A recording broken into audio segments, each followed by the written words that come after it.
Сегодня у нас на тесте аналог Race Logic и Драгона, также известного как Ящер Logic. Это самое дешевое устройство такого типа, которое мы смогли найти. На момент теста его можно было купить за 7000 рублей.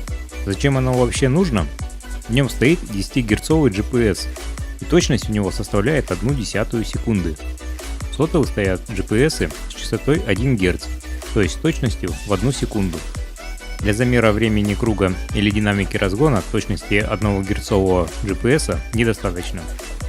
Никаких опознавательных знаков и названий на устройстве нет, как и на самой коробке. Но в некоторых китайских магазинах данное устройство продается под названием Sumamoto Cheetah GPS Lap Timer. Судя по найденной информации, Sumamoto занимается производством тюнинговых запчастей для мотоциклов, и у них на сайте есть данное устройство. Поставляется устройство в коробке. В комплект входит только внешняя антенна, USB-проводок и двусторонний скотч для антенны. Работает устройство от аккумулятора Nokia BL5C. Заряжается от мини-USB. Зарядки хватает почти на один день работы без подсветки. При подключении к компьютеру устройство никак не определяется, и диска в комплекте никакого не было, то есть функции логирования в нем нет.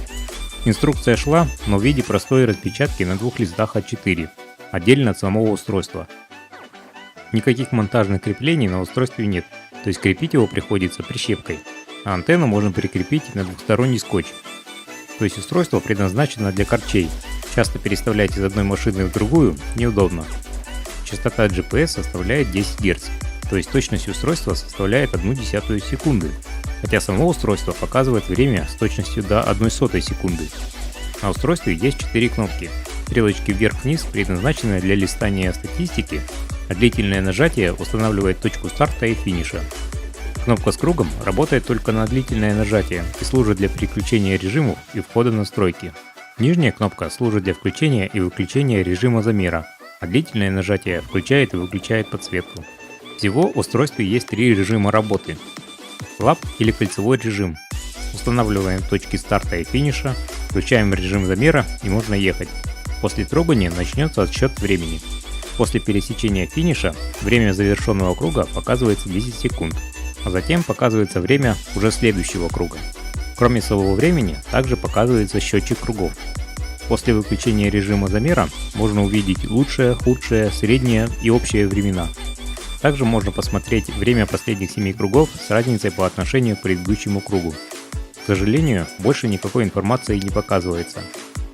Дрэг или драговый режим. Включаем режим замера и можно трогаться.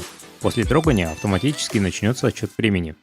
Никакой индикации о достижении 30, 60 и 100 км в час, а также квотера нет. Ни на экране, ни звуковых сигналов.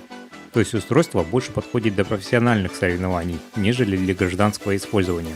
По итогу заезда показывается следующая информация. Время разгона до 100 км в час, максимальная скорость и время разгона до максималки, время на 400 метрах, общая пройденная дистанция и общее время. Также можно посмотреть график набора скорости.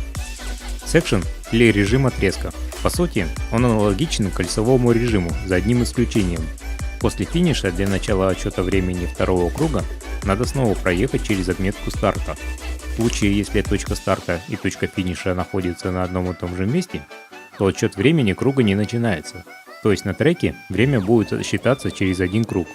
Похоже, этот режим предназначен для автослалома и джимкан. Показываемая статистика также не отличается от статистики в кольцевом режиме. В целом, устройство весьма достойное за такие деньги. Пользоваться им не очень удобно, и предназначено оно скорее для профессионального автоспорта. Для замера разгона до 100 км в час Драгон будет намного более удобен. А вот для любителей тайм-атаков и прочих соревнований это устройство подойдет больше. На этом все. Спасибо за внимание. Если вы знаете какую-нибудь интересную автомобильную вещь, которую еще можем протестировать, напишите об этом в комментариях. А также не забывайте подписываться на наши каналы.